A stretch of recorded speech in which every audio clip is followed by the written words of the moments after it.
Tapi kalau itu mendatangkan ria, maka sedekah yang paling dicintai Allah adalah sedekah. Ya Nabi, anta nurun, anta badr. Ya Habib al-qalbi, anta al-huda. Adalah sedekah yang disembunyikan. Artinya jauh dari sifat ria. Kan kadang-kadang ada orang sedekah itu disebutkan namanya. Apa tidak bagus? Kalau memang niatnya ikhlas, ya bagus-bagus saja. Untuk memberikan sugesti kepada yang lain. Di Fulan bin Fulan nyumbang sekian, diumumkan. Boleh kalau niatnya untuk memberikan rangsangan kepada yang lain supaya dia menyumbang lebih besar dari orang tadi. Tapi kalau itu mendatangkan ria, maka sedekah yang paling dicintai Allah adalah sedekah yang disembunyikan. Tangan kiri saja tidak tahu apa yang diberikan oleh tangan kanan. Sedekah yang dilakukan dengan ikhlas akan merupakan perbendaharaan surga, tersembunyi dari pandangan orang lain, tidak seorang pun tahu. Karena memang sikap yang baik adalah melupakan kebaikan dan mengingat kesalahan. Itu salah satu ciri orang bahagia. Orang yang selalu mengingat kesalahannya dan berusaha melupakan segala kebaikannya. Kalau dia akan berada kebaikan, dia tidak bisa ikut, dia merasa rugi karena dia merasa belum pernah berbuat baik. Tapi kalau akan melakukan kesalahan baru, dia ingat kesalahan yang sudah-sudah, sehingga terhalang baginya untuk melakukan satu kesalahan baru. Demikianlah saudara-saudara, bahwa Allah melebihkan rizki sebagian kita dari yang lain, agar terjadi tolong-menolong dalam kehidupan ini. Jadi kesenjangan yang nature, kesenjangan yang alami, itu sunnatullah. Ada yang kaya, ada yang miskin, ada yang kelas menengah. Nah, kenapa lalu sekarang kita berusaha mengentaskan kemiskinan? Oleh karena adanya kesenjangan struktural. Kalau yang kaya bisa semakin kaya, kenapa yang miskin tidak bisa naik jadi ikut sedikit kaya? Sebab pada dasarnya Islam adalah agama yang sejak turunnya sudah berupaya memerangi kemiskinan. Bahkan dikatakan kemiskinan itu mendekatkan kepada kekufuran. Orang kalau miskin udah dekat banget sama kafir. Gampang menjadi kafir.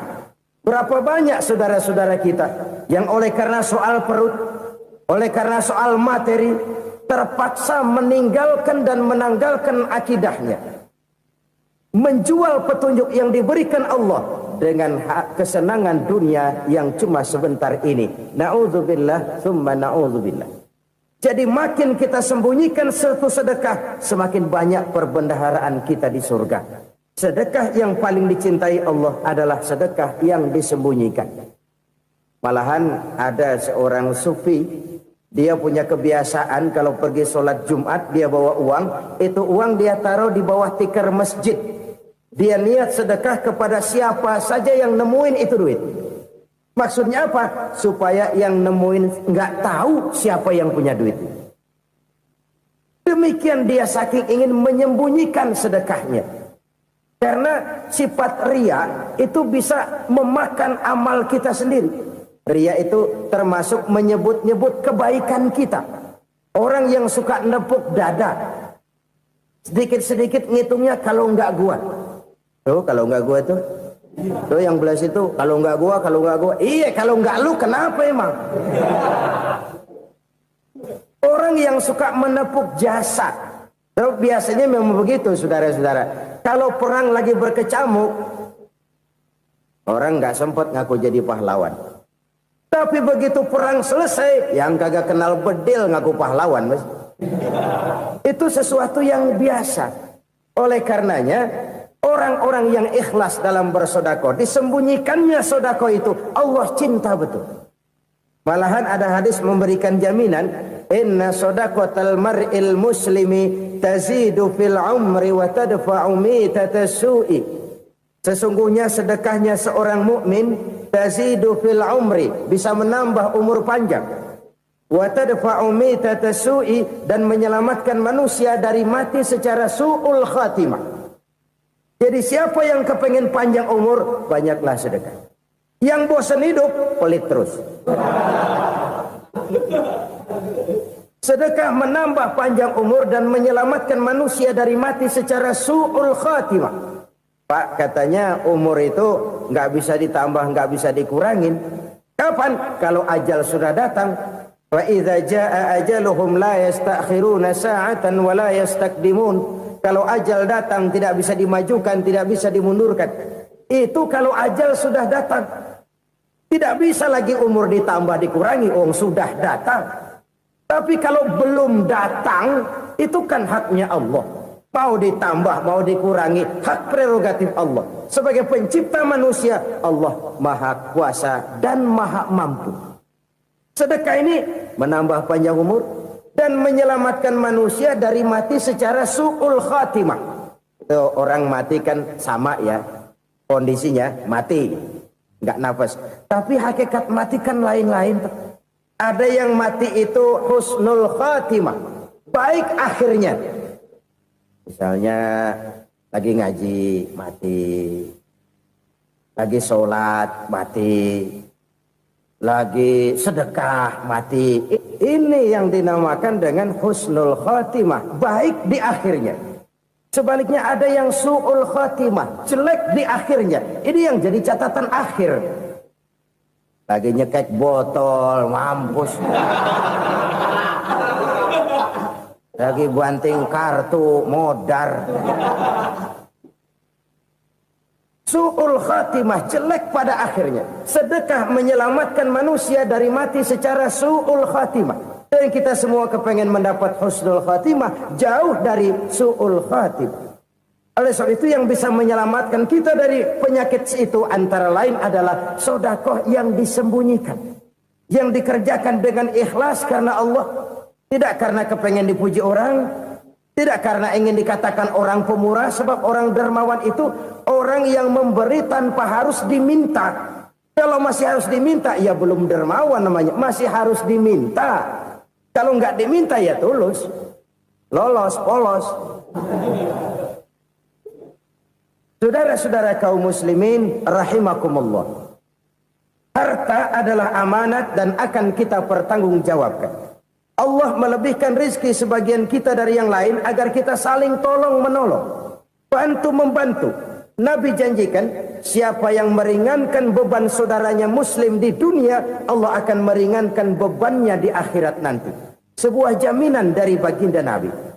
Si orang yang kita bantu barangkali tidak bisa membalas, Allah yang akan membalas lewat jalan lain yang tidak pernah kita sangka-sangka.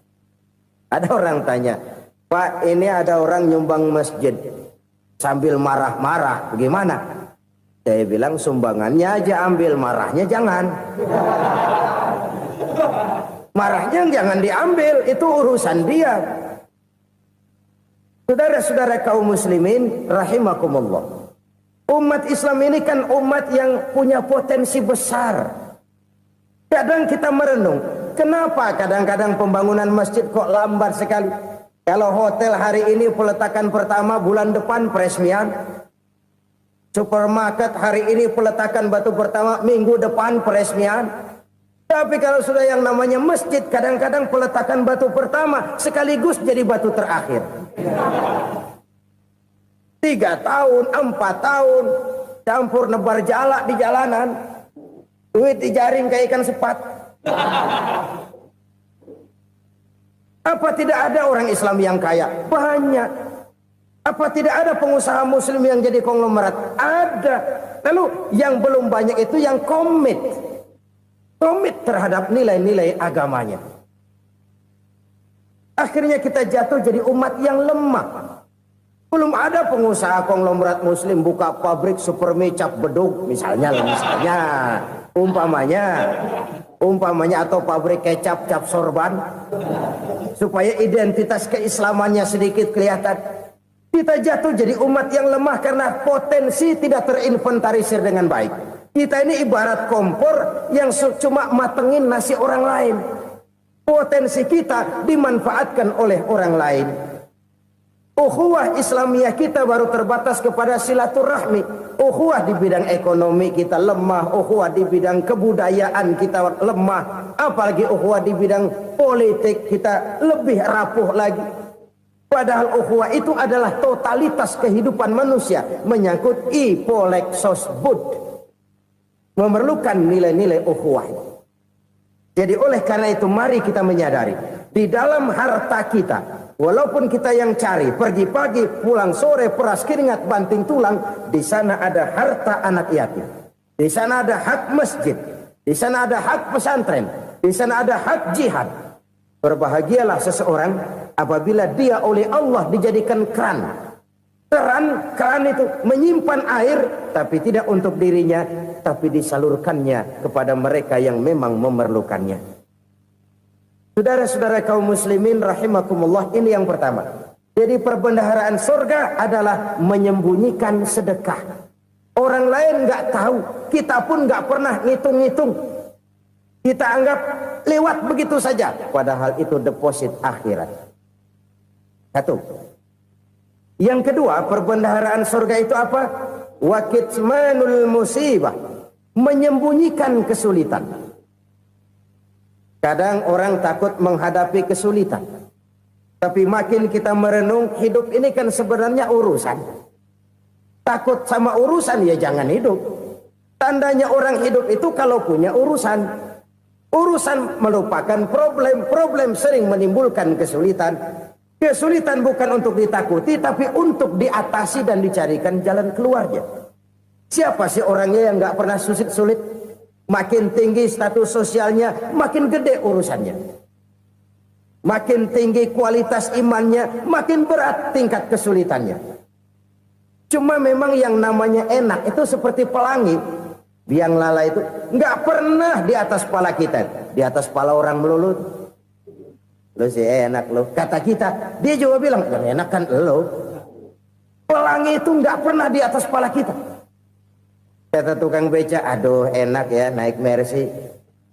Kata tukang beca, apa yang di dalam mobil Mercy? Aduh enak bener tukang beca, di jok ngeringkuk ngorok pulas bener. Saya kamar pakai AC sejuk, tempat tidur sutra empuk, alga spring bed, kulak kulik nggak bisa pulas kalau belum minum Valium, belum tidur. Enak bener tukang beca, di jok ngorok nggak tahu wetan kulon. Si tukang beca bilang yang di Mercy enak, yang di Mercy bilang tukang beca enak. Inilah enak, nggak pernah di atas kepala kita, di atas kepala orang lain melulu enak itu. Nah, saudara-saudara, yang merupakan perbendaharaan surga itu orang yang bisa menyembunyikan kesulitan, baik pribadi ataupun rumah tangga. Nih terutama rumah tangga yang jadi soalnya. Kadang-kadang kita ini kalau senang, sebaliknya kalau senang kita diam, kalem aja, cuek. Banyak banget duit kita bawaan, diam aja udah. Malah ketemu orang takut. Tapi begitu susah, sekampung tahu. Padahal Nabi mengajarkan perbendaharaan surga itu menyembunyikan musibah, menyembunyikan kesulitan.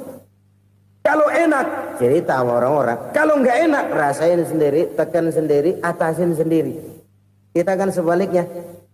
Senang kita diam, asal lagi susah, paling tidak kita nyari teman buat cerita kesusahan. Siapa orangnya yang nggak pernah susah? Cuma soalnya bagaimana kita mengatasi kesusahan itu sendiri. Begitu juga misalnya kalau orang sudah berumah tangga, itu orang tuanya harus menjadi tempat dia cerita yang enak-enak saja. Yang nggak enak rasain berdua, selesaikan berdua, atasin berdua. Jangan dibalik. Asal senang diam, giliran susah saja. Maknya laporan. Terbalik. Bisa menjaga security informasi. Maka nama bayam keluar diem, malah seluitan. Enak amat lo makan daging ayam. Security informasi. Saudara-saudara kaum muslimin rahimakumullah. Ujian yang terberat itu yang pernah diberikan kepada para nabi, para rasul, para aulia, para ulama. Makin tinggi keimanan, makin berat bentuk kesulitan. Ayo saya kemukakan satu contoh saja. Ada seorang nabi yang kaya, nabi kaya, namanya Nabi Ayub. Iblis kalau orang begini kan keki. Ibadahnya rajin, kaya. Nih yang kayak begini susah digodain. Kalau ibadahnya rajin, miskin, kali bisa disogok. Sini imannya mantap, ibadahnya rajin, kaya, nabi lagi. Oh, tapi namanya iblis nggak kurang akal. Laporan, Tuhan, kenapa Les? Ya ini bahasa saya, bahasa Qurannya sih nggak gitu. Itu hambamu yang namanya Ayub, dia rajin ibadah cuma karena dikasih kaya aja. Coba kasih miskin dia, berhenti dia sembahyang. Ah, kamu bisa aja. Saya tahu Ayub itu hambaku yang ikhlas. Saya buktiin Tuhan, silahkan. Dibuktiin lah, iblis turun ke alamin. Yang mula-mula dia lakukan, dia rusak sawah ladang Nabi Ayub. Dia binasakan binatang ternak Nabi Ayub. Sehingga dalam waktu singkat, jatuhlah Nabi Ayub dari orang paling kaya jadi orang paling miskin. Beliau masih ibadah di mihrab dalam masjid. Datang iblis. Saudara Ayub, ya, lagi ngapain? Ibadah. Nyembah Allah, nyembah Allah. Oh, percuma. Kenapa? Tuhan yang ente sembah nih, dia udah bikin miskin ente. Sawah ladang ente hancur lebur, binatang ternak binasa. Sekarang ente jadi orang paling miskin. Ngapain nyembah Tuhan kayak begitu? Tekor.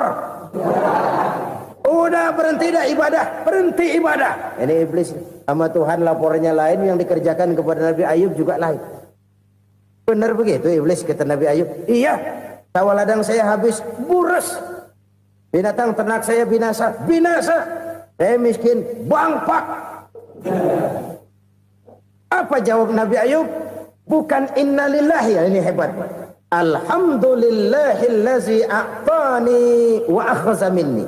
Segala puji bagi Allah yang telah memberikan harta kepada saya dan sekarang mengambilnya lagi. Alhamdulillah. Allah yang ngasih, Allah yang ambil. Itu mah urusan Allah. Iblis cuman ibadah jalan terus, sujud lagi Nabi Ayub. Iblis seleher gondok banget. Dasar Nabi nggak mempan dia apa-apain. Miskin malah alhamdulillah. Allah yang ngasih, Allah yang ambil. Jadi kalau kita tidak komit, kita tidak terikat kepada kaya, miskin, senang, susah, apa yang bisa bikin kita susah? Jadikan kekayaan, kemiskinan, jadikan senang, susah sebagai anak buah yang bisa kita atur. Jangan kekayaan ngatur kita, jangan kemiskinan ngatur kita. Kita yang harus mengatur mereka. Senang, susah, kaya, miskin, bahagia, sengsara, jadikan itu anak buah yang bisa kita atur.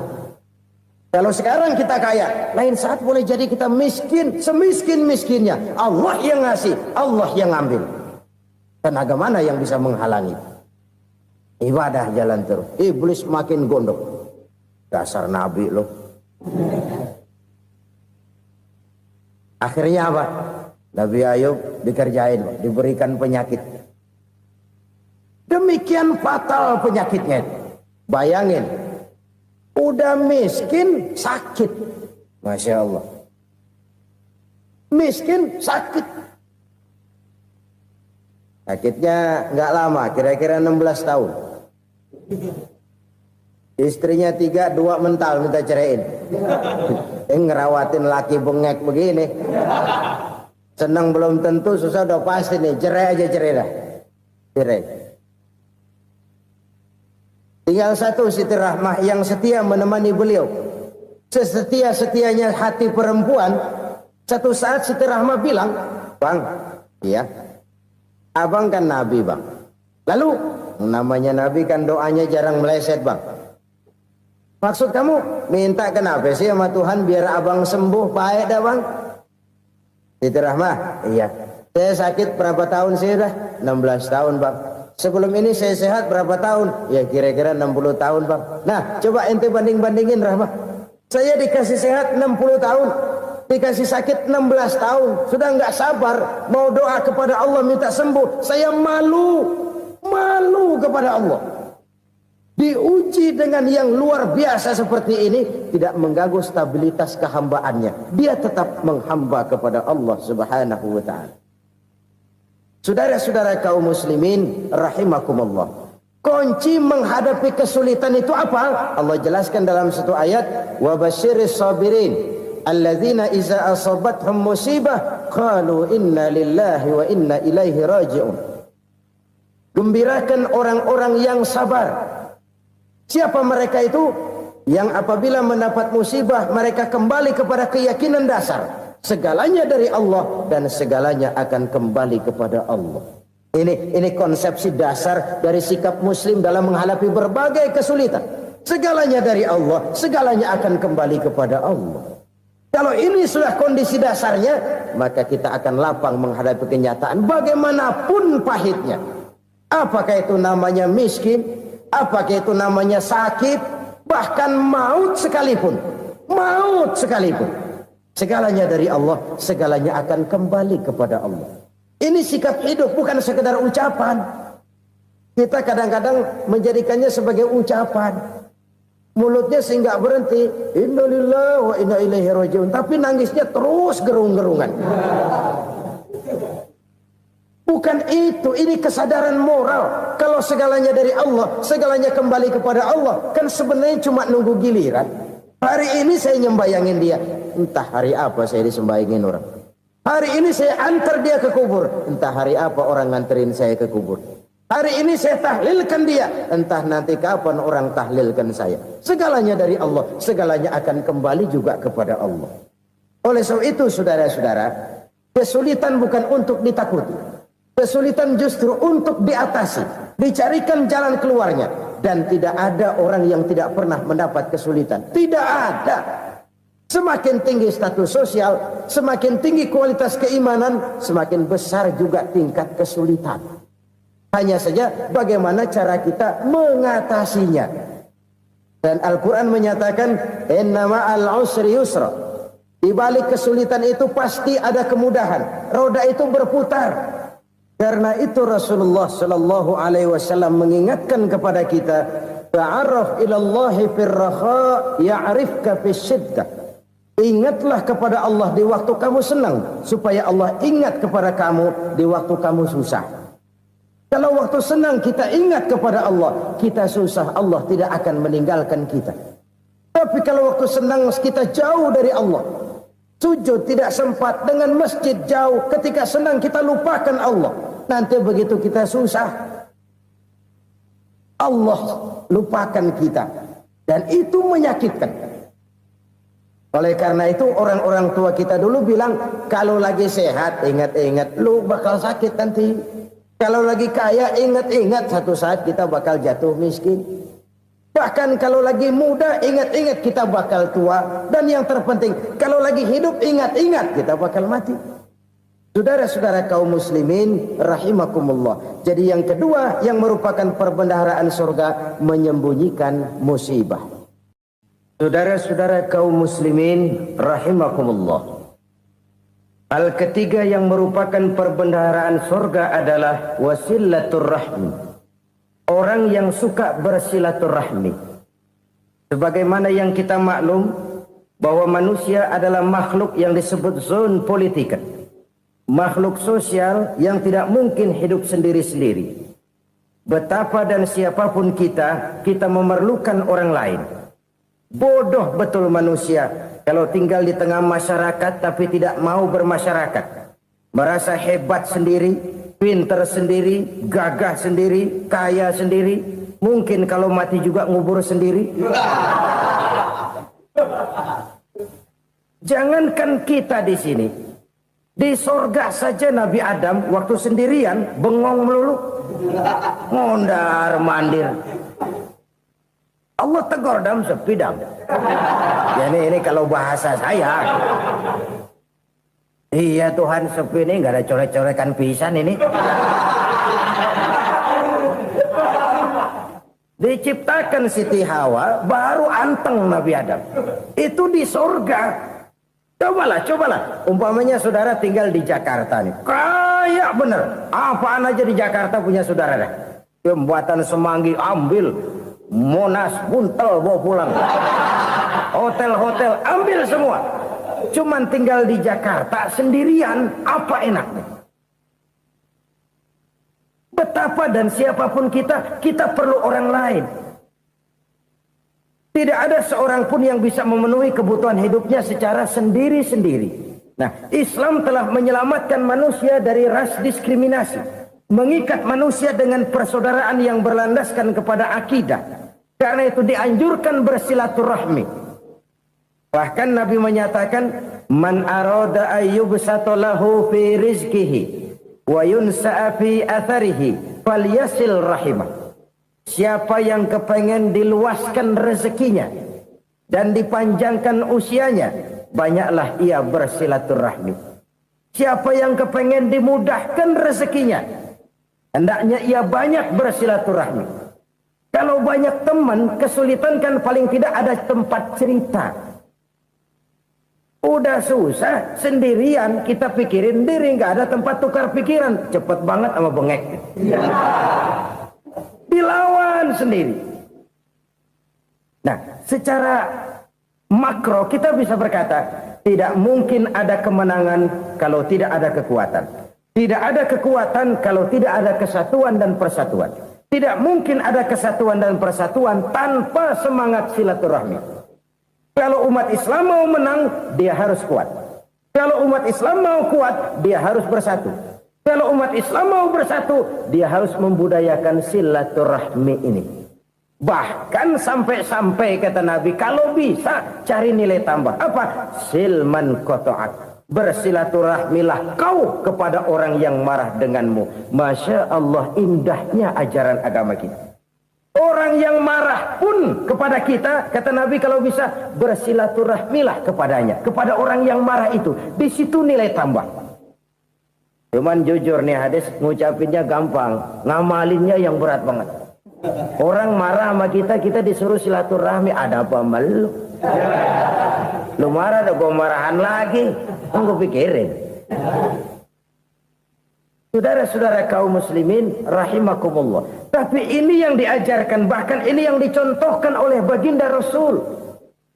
Bagaimana begitu mudah, misalnya satu saat Abu Jahal ini ngatur strategi bagaimana bikin Muhammad celaka. Dia gali lubang di depan tempat tidurnya. Dia tutupin daun korma. Terus dia panggil seseorang, ke sini. Kasih tahu Muhammad, pamannya sakit keras, minta ditengokin. Berangkat orang ini ke sana. Muhammad, labbaik. Pamanmu sakit keras, dia minta ditengokin. Baik, saya akan datang menjenguk beliau. Berangkatlah Nabi ke rumah Abu Jahal tanpa prasangka apapun. Abu Jahal udah pasang setil, selimut 3 rangkap setengah dipakai, persis kayak orang meriang. Tapi sembari ngintip dari balik selimut, begitu Muhammad buka pintu, nah masuk perangkap nih. Muhammad jalan menuju tempat pembaringan. Makin lama makin dekat, makin lama makin dekat, makin dekat ke lubang yang dipasang oleh Abu Jahal itu. Dalam hati Abu Jahal, terus dah jatuh, mampus dah lo ini. Mampus lo hari ini. Apa yang terjadi? Malaikat Jibril datang. Muhammad, pamanmu cuma pura-pura sakit. Di depan tempat tidurnya ada lubang perangkap supaya kamu jatuh ke situ. Sudah, kamu pulang. Balik kanan Nabi. Sudah hampir jatuh ke lubang, balik kanan, pulang. Bayangin kecewanya Abu Jahal. Muhammad dikit lagi. Enggak paman, saya pulang aja. Emosi bangun dari tempat tidur, enggak sadar kalau lagi pura-pura sakit. Lompat ngejar Nabi, dia lupa dengan lubang yang dia gali. Usrak, nyemplung sendiri ke dalam lubang.